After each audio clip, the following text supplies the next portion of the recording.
आपको ध्यान होगा पिछले चुनाव में इटावा, एटा, मैनपुरी, फर्रुखाबाद, फिरोजाबाद और कन्नौज, ये 6 जिलों में जो समाजवादी पार्टी का पारंपरिक गढ़ हुआ करते थे, भाजपा ने पूरी तरीके से इस पार्टी का सुपड़ा साफ कर दिया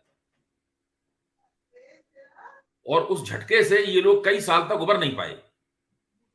और उस झटके की मुख्य वजह ये थी, मैं ये मानता हूं कि भाजपा की तरफ, भाजपा के पक्ष में लहर थी अखिलेश की सरकार के खिलाफ एंटी इनकम्बेंसी की, ये सही बातें हैं, लेकिन इसका एक और कारण ये था कि खुद समाजवादी पार्टी का अपना जो आला कमान था, जो इस पूरे क्षेत्र में ही केंद्रित है, उनका उनका उनका परिवार और उसके अंदर मतभेद थे।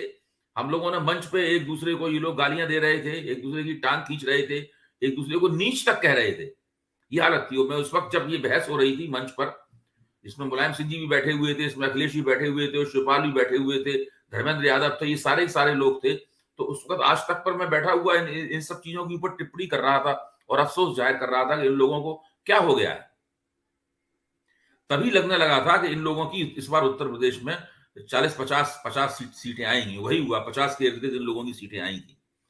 लेकिन अखिलेश ने इस बार पहले तो शिवपाल के साथ में अपने मतभेदों को समाप्त किया, दोनों के बीच में एकता की। तो आज वो स्थिति नहीं है जो 2017 में थी। इस पूरे क्षेत्र, इन 6 जिलों के अंदर जहां 20 तारीख को, यानी कल चुनाव, जहां आज चुनाव होने वाला है, उस इलाके में इस बार समाजवादी पार्टी अपनी खोई हुई शान दोबारा हासिल करने की कोशिश करेगी। अब मैं इसका एक उदाहरण दूं, हांडी के एक चावल की तरह। इटावा सदर, यानी इटावा शहर की सीट को आप लीजिए। इटावा शहर की सीट पर बहुजन समाज पार्टी ने एक संतू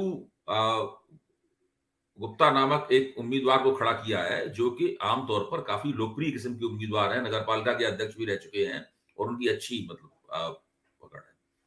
समाजवादी पार्टी ने राम सिंह शाक्त, जो उनके पूर्व सांसद, कई बार सांसद रहे हैं समाजवादी पार्टी से, उनके बेटे को टिकट दिया है। और भाजपा ने अपनी जो सिटिंग एमएलए विधायक हैं सरिता भदौरिया, उनको टिकट दिया है। सरिता भदौरिया का जिक्र करना यहां बहुत जरूरी है, क्योंकि सरिता भदौरिया का जिक्र करते ही आपने जो मीडिया के बारे में सवाल पूछा है, उसका भी एक पक्ष सामने आ जाएगा।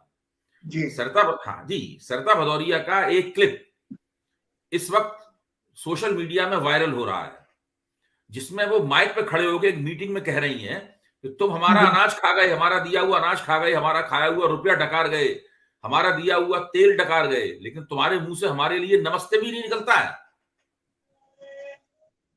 ये सरिता भदौरिया चुनाव प्रचार के दौरान जो लाभार्थी हैं, जिनको वो मानती हैं कि भारतीय जनता पार्टी की, आदित्यनाथ की सरकार ने उनको ये राहतें दी हैं और उन राहतों के बदले उन्हें भाजपा को वोट देना चाहिए, भाजपा के प्रति हमदर्दी जतानी चाहिए और भाजपा का मतदाता बन जाना चाहिए।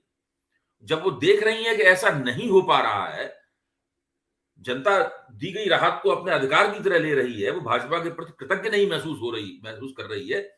मैं कह रहा हूं जिसे भाजपा को वोट देना होगा वो भाजपा को वोट देगा, लेकिन लोग क्या इसलिए भाजपा को वोट देने के लिए तैयार हैं कि उनके खाते में रुपया पहुंचाया गया, कि उन्हें मुफ्त अनाज दिया गया, उन्हें मुफ्त रिफाइन दिया गया, या उन्हें और दूसरी राहतें दी गई? तो नागरिक को लाभार्थी में बदलना और लाभार्थी को अपने वोटर में बदलना, ये जो टेक्नोलॉजी है, सरिता भदौरिया का जो क्लिप है, वो इस राजनीतिक प्रौद्योगिकी के ऊपर एक सवालिया निशान लगाता है और ये सवाल उठाता है, पूछता है हमसे कि क्या ये राजनीतिक प्रौद्योगिकी कामयाब होगी या किस हद तक कामयाब होगी। अभी तक इसका कोई अध्ययन नहीं है और इसके बारे में कुछ भी सुनिश्चित नहीं कर सकता। भाजपा को इसके ऊपर बहुत भरोसा है। जब भरोसा टूटता हुआ दिखाई पड़ता है, तब सरिता भदौरिया का क्लिप वो सामने आता है।